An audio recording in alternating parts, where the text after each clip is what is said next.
Hi, and welcome to our Coach Spotlight today. And we are joined by the wonderful Julie Blint today. And we are going to learn a little bit more about Julie. I just want to share some background on Julie. And she loves to be inspiring, inspirational, and encourage others to grow. That's just of Julie and what she shared with us. She has a wide range of interests which include corporate training and development, emotional intelligence, conflict resolutions, and a lot more. Julie has done wonderful work during the past month and have been super active in our events and in the hub as well. Julie has also been recognized by her peers as inspiring and very supportive. And we are looking forward to connecting with Julie a little bit further and learning a bit more about her. Julie, welcome to the Coach Spotlight for February. Thank you very much. I'm happy to be here. And I'm looking forward to learning a little bit more about you. And I'm going to kick this off just to get your background in coaching. What keeps you engaged in coaching? I think what keeps me engaged is seeing people develop the tools to navigate their lives more effectively, helping them understand themselves better and others, or to recognize the patterns that might be holding them back and face the challenges that they've been avoiding. So I've always been interested in human behavior. I studied social psychology at university and thought about becoming a psychologist or counselor back then. But realistically, coaching feels like a better fit for me because it's more forward looking and it's about supporting change in the present and future and helping people become more autonomous in finding their own solutions. Because coaching isn't about giving answers, but about helping people uncover their own insights and then put them into action. And the most engaging part is seeing that moment where clarity clicks and it changes how they act. So recently, like I had a client who'd been putting off a difficult conversation with their manager. And then they finally had it after we had uncovered the belief that was holding them back. So watching someone move from avoidance to clarity and then action, that's what makes the work meaningful. And it's always different. No two clients are the same, so no two solutions are the same. It's very interesting. You shared quite a few points there, but at the crux, I see the human growth, the human development, the transformation. And I'm going to Yeah. follow that up and diving a little bit deeper. What kind of impact do you most enjoy making with your clients or with the coaching community? I think the impact I most enjoy making is that coaching is a way to create positive change, but not in the way that I used to think about it. For example, I've always been engaged in politics, and for a long time, I thought that that was the best route to making a difference. But I've realized that coaching is more effective for creating real bottom up change.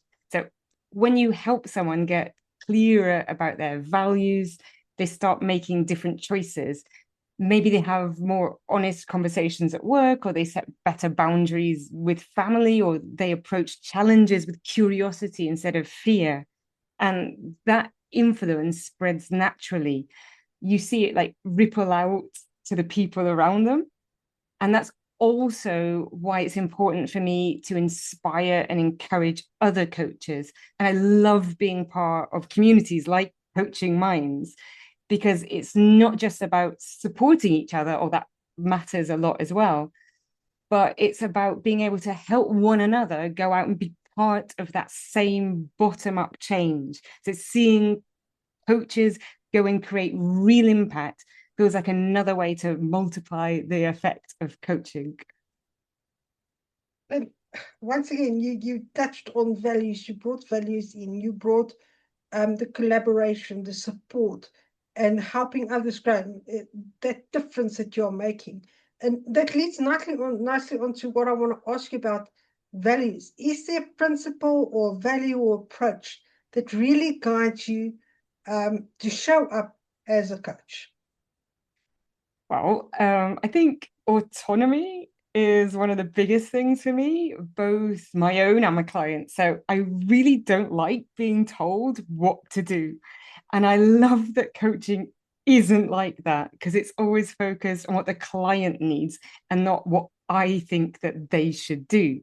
So I'm quite good at helping people develop self-awareness through asking reflective questions, the kind that help them understand themselves better and work out what's getting in their way. Like, what works for me might not work for them at all. So it must be about who they are and not about me applying some generic method or tool. And I also think a lot about that ripple effect.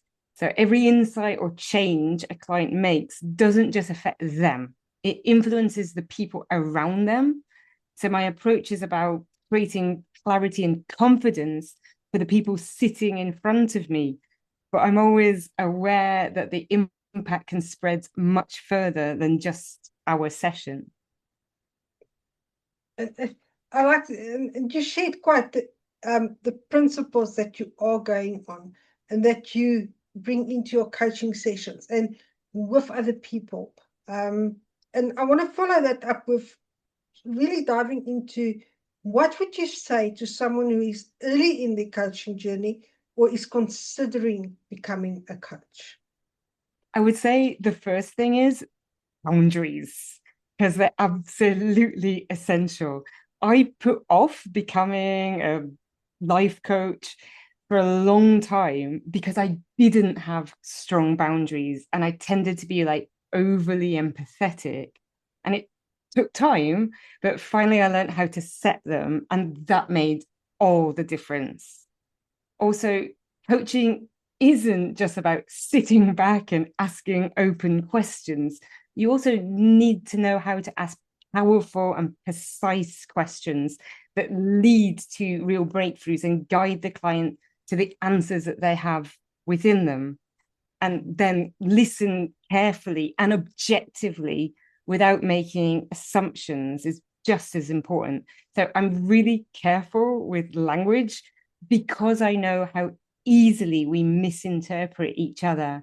And this is why listening impartially and without preconceived notions is essential in effective coaching. So developing that combination of curiosity, careful listening, and strong boundaries is what really sets up effective coaching, in my opinion, especially early on. So once you've got those foundations right, the work becomes energizing. So you're not carrying your clients' problems, but you're witnessing their growth, so to speak.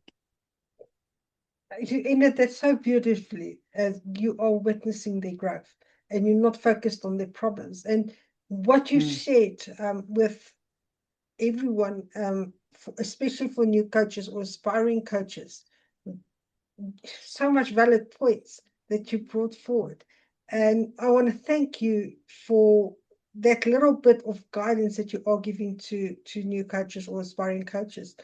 And I'm looking forward to further connecting with you in the hub. And I'm inviting all our listeners and everyone in the hub to connect with Julie in the hub and to really learn more from Julie. And I'm looking forward to seeing more of you in February, March, and the months to come.